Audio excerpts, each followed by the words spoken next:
Bienvenidos a la Hora de los Libres. Soy Carlos Grom, tu guía en un mundo donde la verdad es un arma y el conocimiento nuestra libertad. Todos los sábados a las 10 de la noche en el Conquistador FM exploraremos los intrincados senderos de la historia, geopolítica y el poder global, con un lente crítico que desafía las narrativas oficiales. Desde las tensiones entre superpotencias hasta los ecos de luchas pasadas que moldean nuestro presente, revelaremos lo que pocos se atreven a decir. La Hora de los Libres es tu espacio para cuestionar, reflexionar y decidir por ti mismo, mientras desentrañamos los secretos del mundo, armados con hechos y guiados por la búsqueda incansable de la verdad. Prepárate para un viaje que trasciende fronteras, porque en esta hora la libertad de pensamiento es nuestra bandera. Bienvenidos.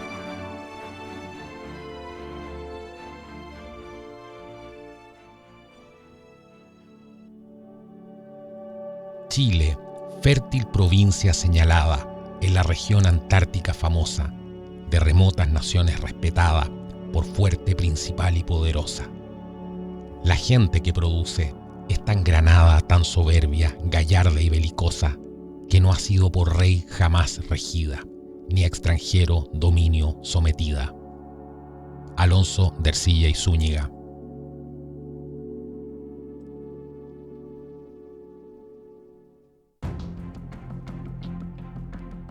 Bueno, bienvenidos a un nuevo programa aquí en La Hora de los Libres, el episodio número 8, donde están todos nuestros episodios. Bueno, los puedes encontrar en YouTube, en el canal La Hora de los Libres, así que puedes ir y suscribirte.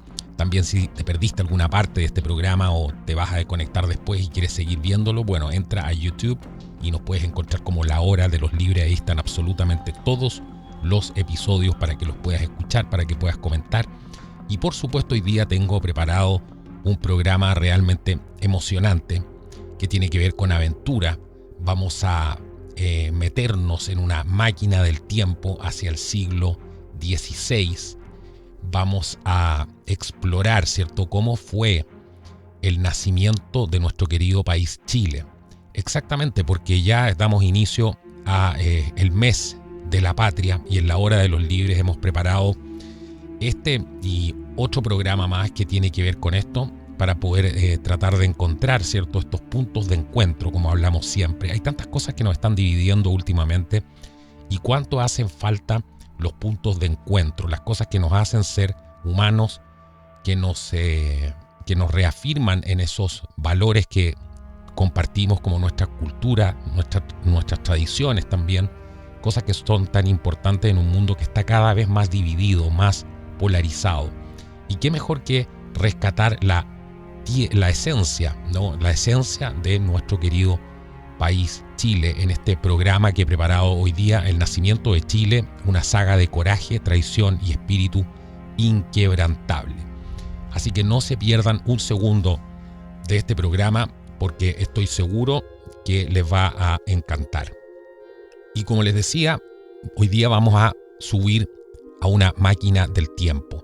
Para un viaje épico al corazón del siglo XVI, vamos a explorar el nacimiento de Chile, esta tierra que parecía absolutamente imposible de conquistar, pero que se convirtió en el escenario de una saga llena de héroes, traiciones y un espíritu, por supuesto, indomable.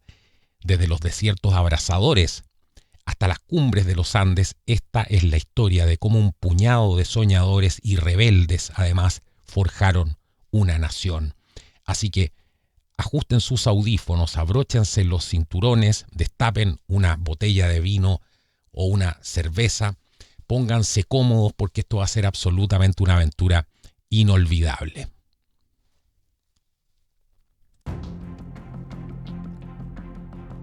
Imagina un lugar en que todos evitaban como si fuera una maldición. Un terreno salvaje donde los Andes se alzan como titanes. Los glaciares del sur desafían la vida y el desierto de Atacama castiga con su calor implacable. Ese era Chile del siglo XVI, amigos. Esto era un lugar que los españoles llamaban el fin del mundo. Expediciones previas, como por ejemplo la de Diego Almagro de 1535, regresaron con las manos vacías, dejando rumores de un fracaso y muerte, y Almagro incluso lo llamó un lugar sin provecho. Pero donde él vio la derrota, un hombre vio una oportunidad. Ahí es donde nace en esta historia Pedro de Valdivia. Valdivia, que había nacido en Extremadura, en España, era un veterano de batallas épicas como Pavia y el saqueo nada más ni nada menos que de Roma. A los 41 años, en 1538, ya era rico y poderoso en el Perú, pero la riqueza no le bastaba. Quería gloria, un nombre que resonara por siglos, y Chile, con su costa en el Pacífico Sur, era clave para España. Puertos para barcos, rutas comerciales, un bastión para expandir el imperio. Pero conquistar ese terreno era como desafiar a la misma naturaleza. Los araucanos, los pueblos indígenas feroces además que habitaban, habían resistido incluso a los incas. Imaginémonos por un segundo todo este reto. Valdivia sabía que estaba apostando todo, pero su visión era clara: fundar una colonia que marcaría la historia. Con el permiso de Francisco Pizarro, Valdivia reunió un grupo pequeño pero valiente, apenas una docena de españoles, algunos indígenas y negros, y una mujer que cambiaría el destino de esta empresa por completo. En enero de 1540 partieron desde el Cusco hacia lo desconocido, cruzando el desierto de Atacama con poco más que coraje y sueños. Pero entre ellos estaba Inés Suárez, una figura que pronto descubrirían que no solamente era la compañera de Valdivia, sino una heroína que desafió todas las expectativas. Vamos a conocerla, pero primero dejemos que el viento del desierto nos guíe en esta historia. En el desierto el sol quema como un horno. Los hombres están al borde del colapso. Los caballos apenas avanzan. El agua ya se acabó hace días y la muerte acecha en cada duna. Pero en medio de este infierno brilla una figura que nadie esperaba: Inés Suárez. Esta mujer no era una noble ni una guerrera entrenada. Era una costurera de Plasencia, España, hija ilegítima de una familia humilde. Su vida cambió cuando su marido, Juan de Málaga, partió al Nuevo Mundo en busca de fortuna. Pasaron 10 años sin noticias e Inés, harta de esperar, pidió permiso para cruzar el Atlántico en 1537. Solamente imaginémonos por un segundo lo que eso tiene que haber significado para una mujer en esa época. Imaginémoslo. Una mujer sola enfrentando un océano traicionero en busca de su destino. Y sin hablar de todos los peligros que iban a acechar, ¿no?, durante su viaje para tratar de encontrarse con su marido. Pero bueno, al llegar a Perú encontró una tumba, porque su esposo había muerto luchando para Pizarro. Viuda, pero no derrotada, Inés heredó una hacienda y conoció a su vecino, nada menos que Pedro de Valdivia. Y su relación provocó un revuelo, porque Valdivia estaba casado en España. Esto, por supuesto, en el siglo XVI era un escándalo, pero en el caso del Nuevo Mundo eso pesaba un poco menos. Lo increíble es que Inés no solo vendió su hacienda para financiar la expedición de Valdivia a Chile, sino que se unió al viaje. No se quedó atrás cosiendo, atendía a los heridos, levantaba el ánimo de la tropa y en un momento crítico en el desierto de Atacama tuvo un momento incluso que parece sacado de una verdadera leyenda. La expedición estaba al borde de la muerte, sin agua, con el sol castigando sin piedad. Cuentan que Inés, guiada por una corazonada o quizás por una observación aguda del terreno, señaló un lugar y ordenó a un indígena cavar. Y el agua brotó. Cuando ya se habían acabado absolutamente todas las esperanzas, esa agua brotó del desierto. Y los geógrafos de hoy dicen que dio con un acuífero. Pero en 1540, para esos hombres desesperados, esto por supuesto fue un milagro. Fue la diferencia entre poder seguir avanzando o simplemente morir de sed en el desierto. Y este lugar se llamó la Guada de Doña Inés. Algunos cronistas, incluso como Pedro Mariño de Lovera, dicen que los soldados la vieron como una figura casi divina en aquel entonces. Un líder que no solamente salvó sus cuerpos, sino sus espíritus. Inés no solamente era valiente, tenía una intuición que parecía desafiar lo imposible.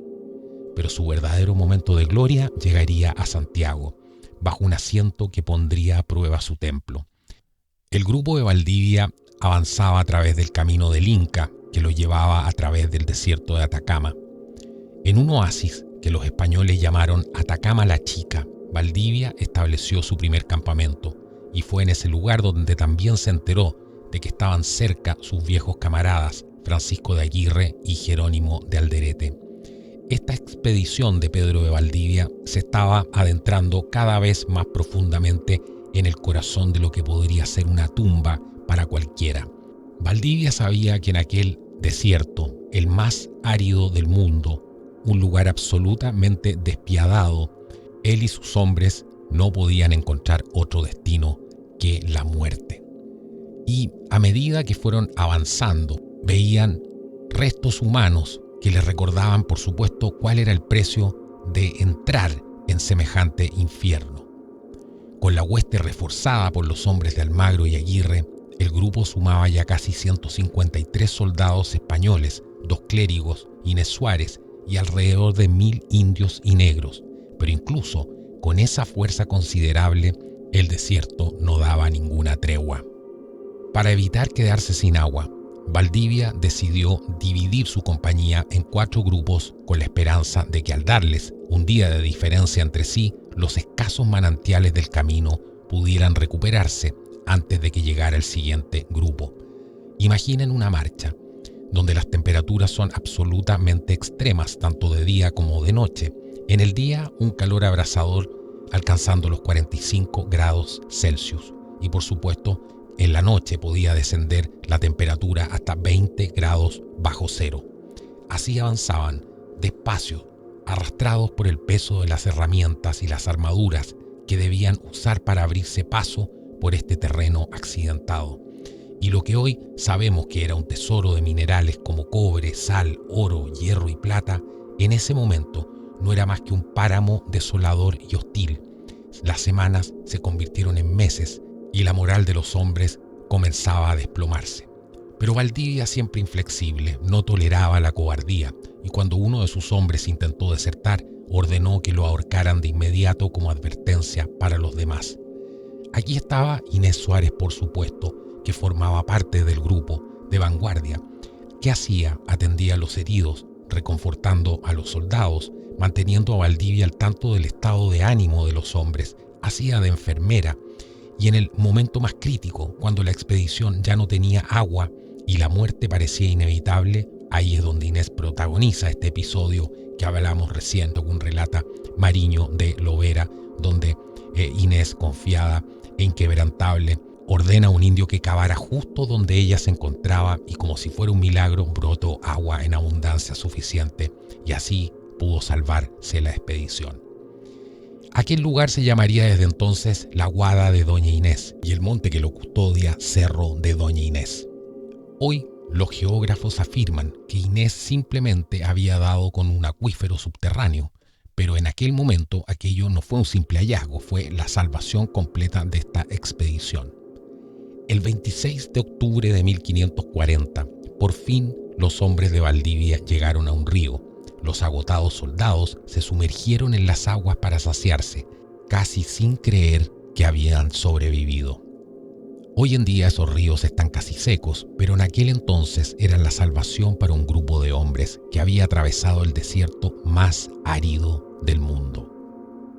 Luego, Valdivia y su tropa se establecieron en el valle, el lugar hoy llamado Toledo, que se encuentra cerca del aeropuerto de Atacama.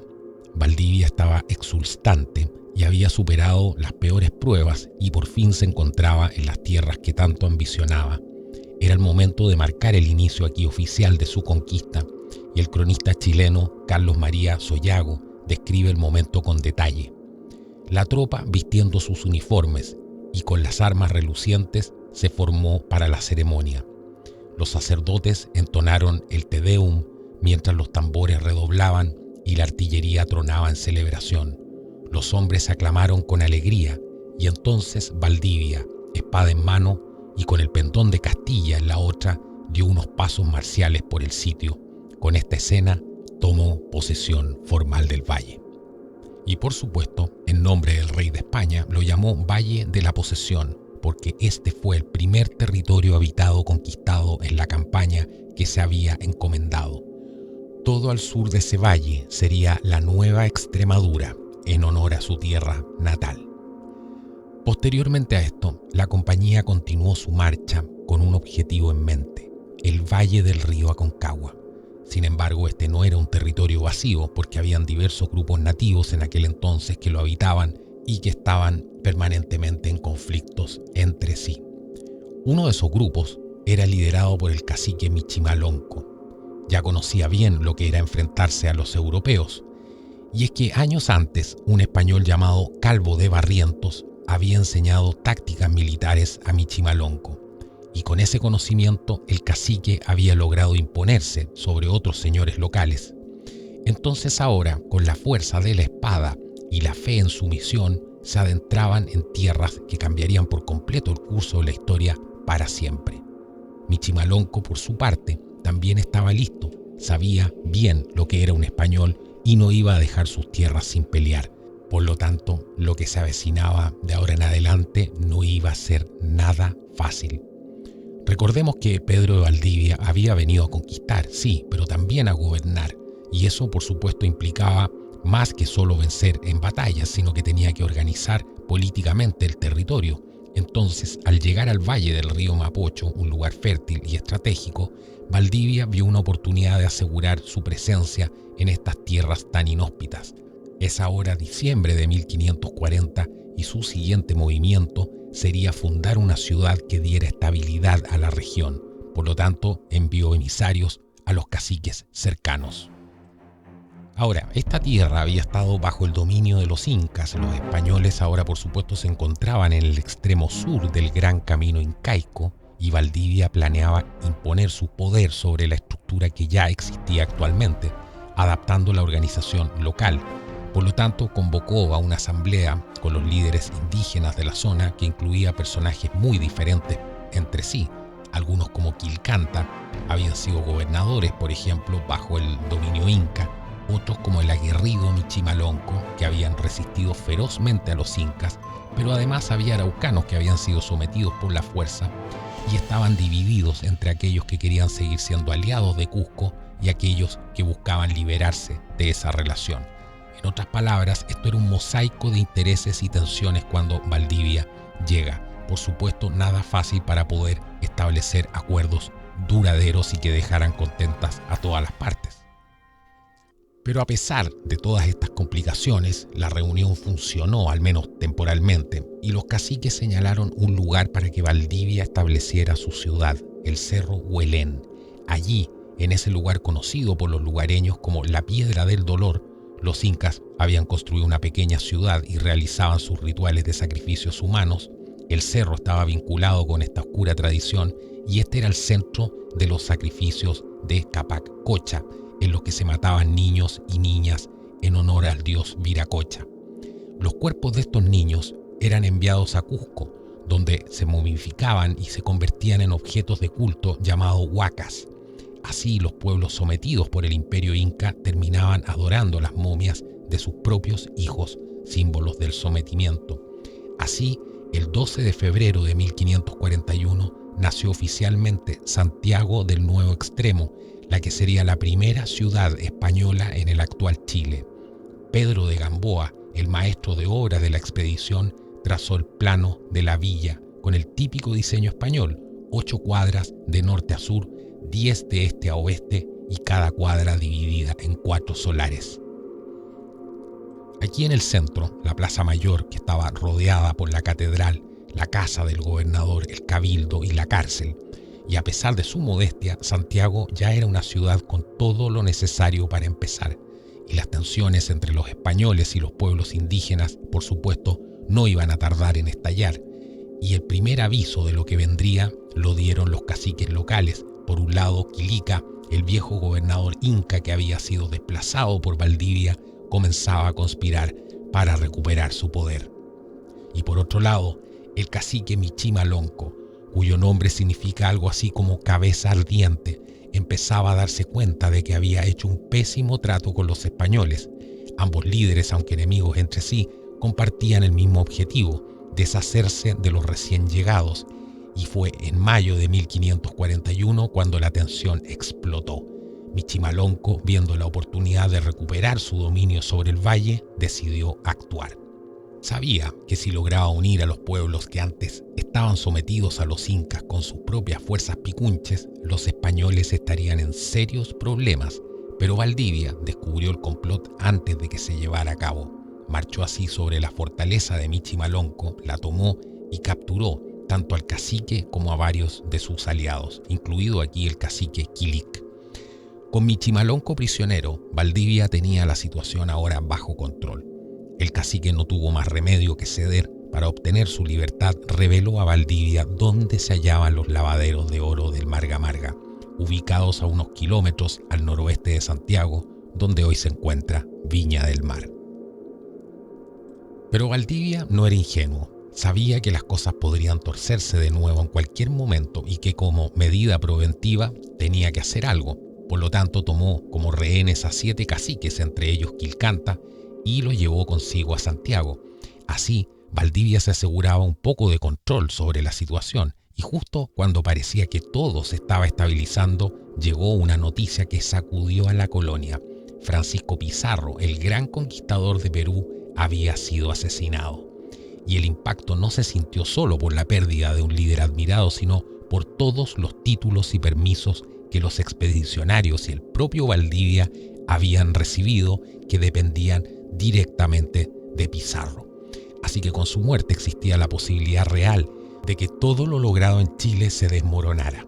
Entre todas otras complicaciones, las promesas de las minas de Marga Marga encendieron el espíritu de los españoles bajo el mando de Valdivia. Y lo que encontraron ahí cuando enviaron a Francisco de Villagra y Francisco de Aguirre a inspeccionar estos yacimientos, no solamente eran los depósitos de oro, sino también las barracas donde hasta hace pocos años atrás habían trabajado los picunches al servicio de los incas.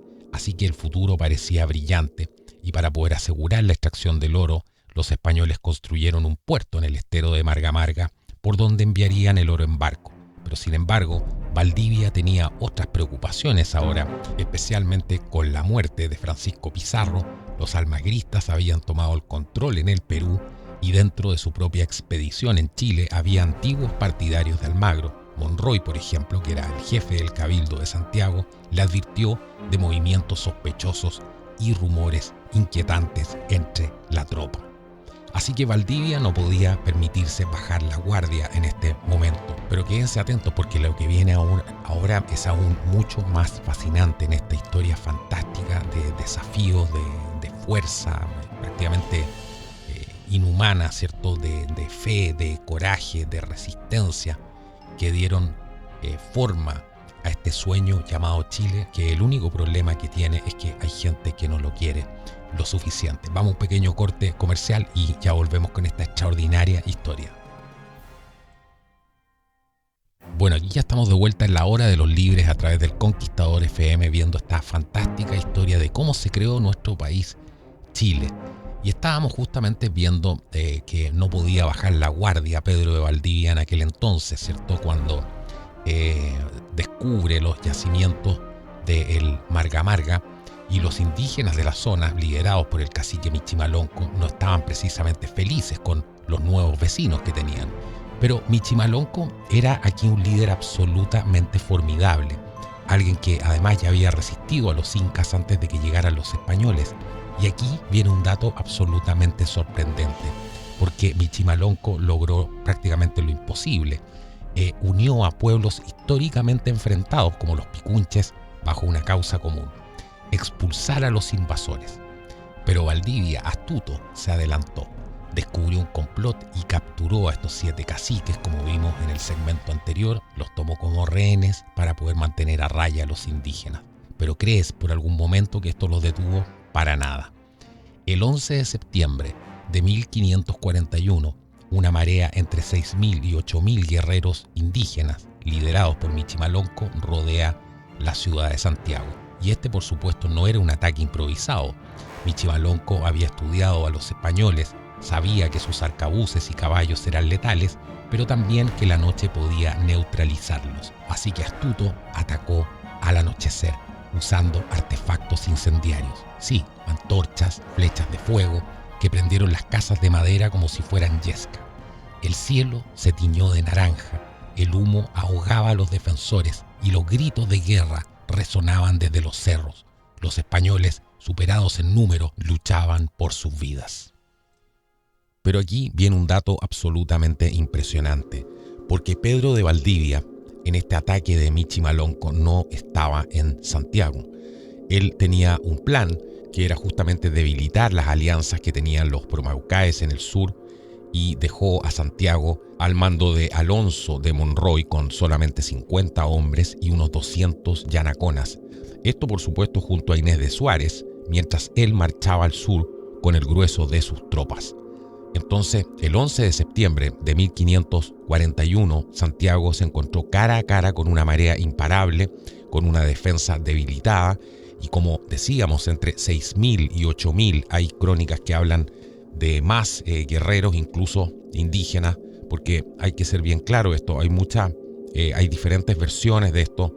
Hay algunos que hablan de que hay cosas que están construidas más en el mito que en la realidad. Así que hay que tener en cuenta todo eso cuando uno ve los temas históricos. Pero algunos cronistas hablan entre 6.000 y 8.000 guerreros indígenas que llegaron a las puertas de la pequeña aldea liderados por Michimalonco, este cacique Picunche. Y estos no eran guerreros cualquiera, habían aprendido de los españoles y sabían cómo combatían. Así que la situación es realmente dramática. El ataque es en plena noche, donde la visibilidad reducida, por supuesto, dificultaba todo tipo de respuesta de parte de los españoles. Neutralizaría además a gran parte de la efectividad que tenían sus armas, sus arcabuces, sus caballos. Y horas antes del amanecer, miles de estos guerreros picunches avanzaron y cargaron contra las defensas de Santiago. Sus armas eran primitivas, pero absolutamente letales. Y en este contexto, calderos llenos de tizones ardientes y otros artefactos incendiarios, en poco tiempo comenzó a arder Santiago por los 4 costados. En medio de toda esta escena, imaginemos un segundo cómo debe haber sido esto, el terror, el pánico, ¿cierto? Que había ahí, las ganas fervientes que tenían además los indígenas de expulsar a estos nuevos vecinos. Y Alonso de Monroy, en aquel momento encargado de la defensa, luchaba desesperadamente para poder contener este asedio. Entre las versiones que hay de este relato, relatan que la caballería tenía que salir con fuerza, con furia, intentando romper las oleadas que venían de atacantes. Cada cometida además derribaba decenas de indígenas, pero más y más guerreros seguían apareciendo, y con la salida del sol, Michimalonco pudo observar cómo Santiago estaba completamente envuelta en llamas y las defensas españolas comenzaban a colapsar. Y fue entonces cuando dio la orden decisiva, el asalto directo, y aquí el objetivo era muy claro y preciso: penetrar ya dentro de la ciudad, penetrar las calles de Santiago y llegar a la plaza central, donde los 7 caciques prisioneros de los españoles aguardaban.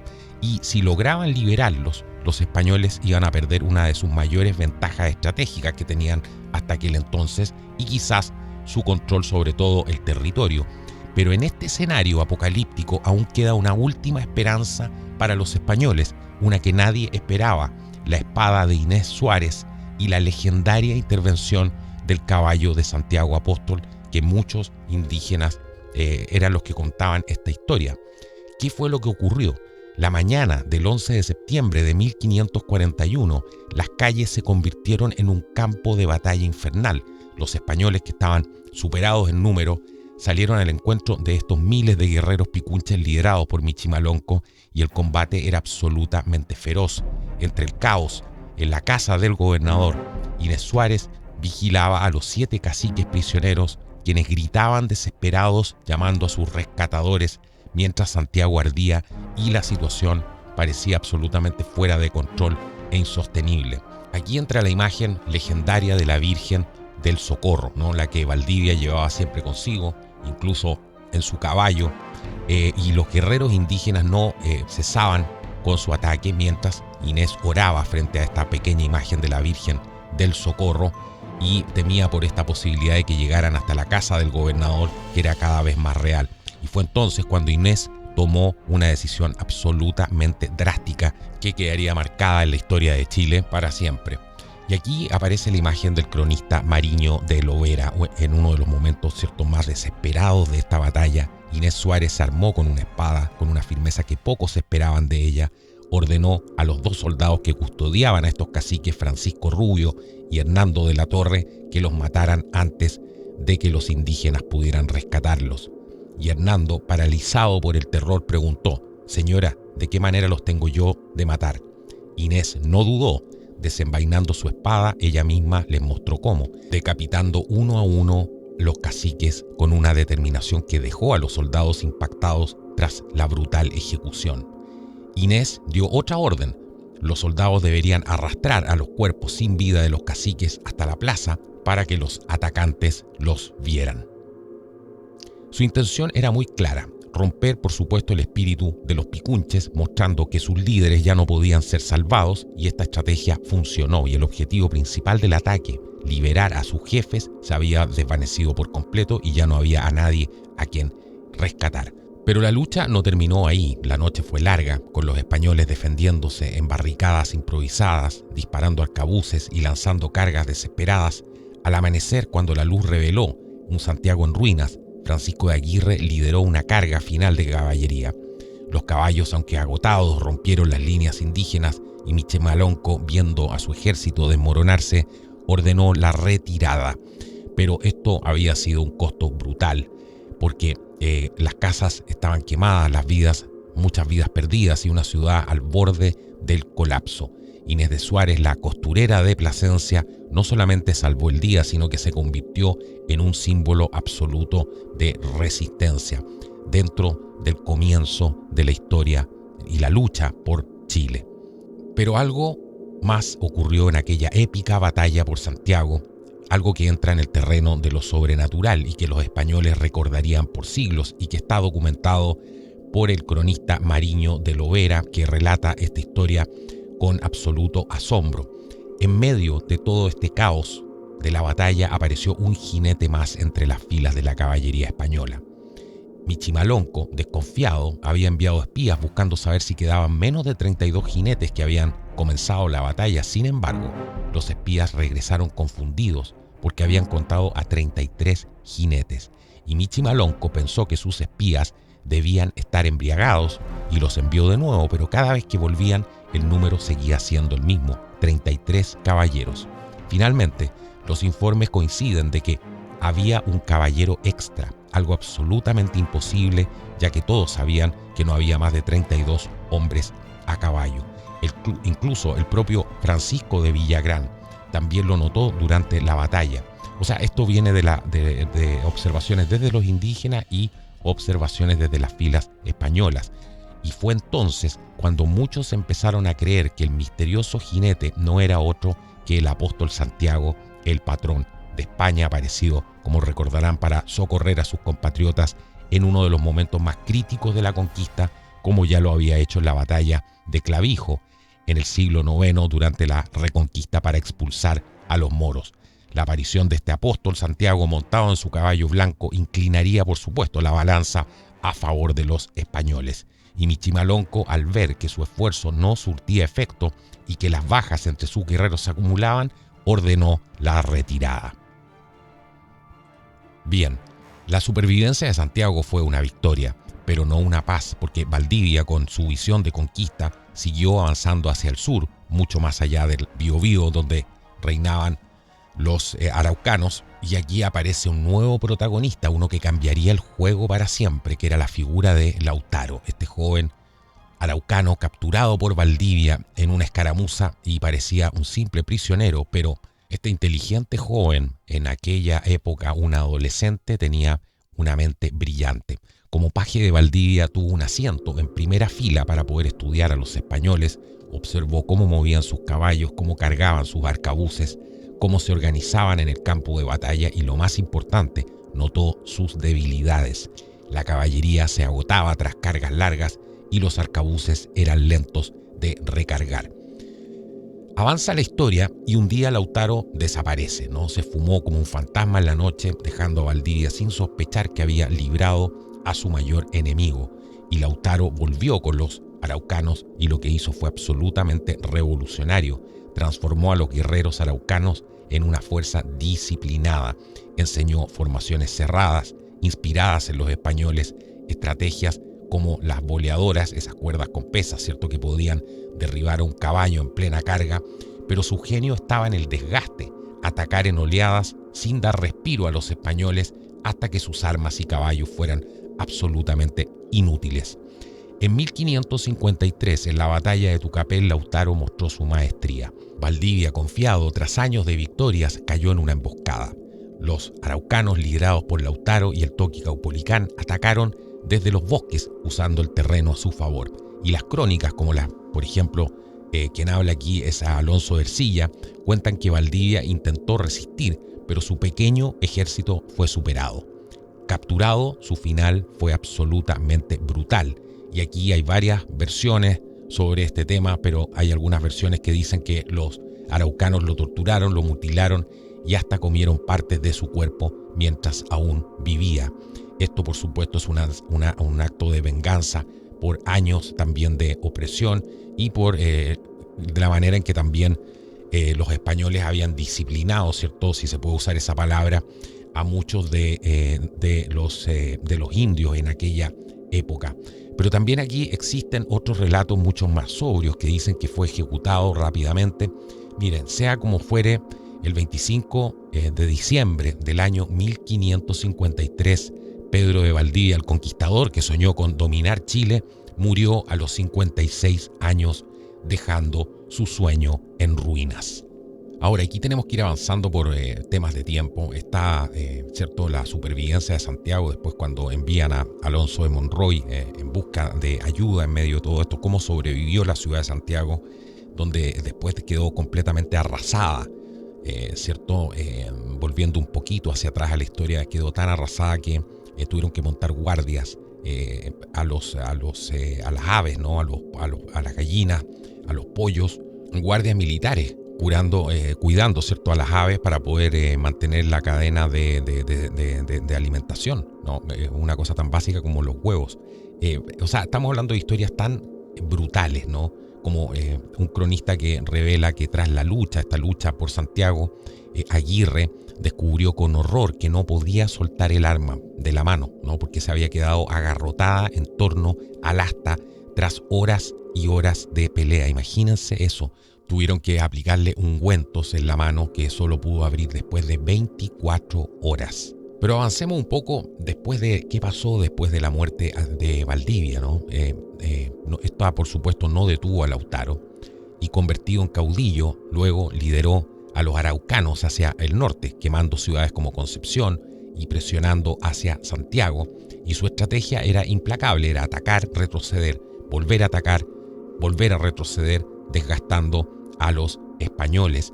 En 1554, en la batalla de Marihuén, Lautaro venció al sucesor de Valdivia, que era Francisco de Villagra, cortando su retirada y empujándolo a una trampa. Concepción fue evacuada aquí y quemada por los propios españoles para evitar que cayera en manos de los araucanos.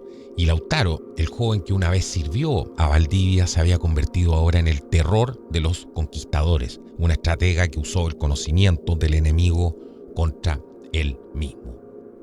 Pero, por supuesto, la muerte de Valdivia marcó, en Tucapel, ¿no?, marcó un antes y un después, porque esto fue el disparo de salida para la guerra de Arauco, un conflicto tan largo y brutal que los españoles lo llamaron el Flandes de las Indias. Imaginen esto, una guerra que se extendió por siglos, desde el siglo XVI hasta bien entrada la independencia de Chile en el siglo XIX.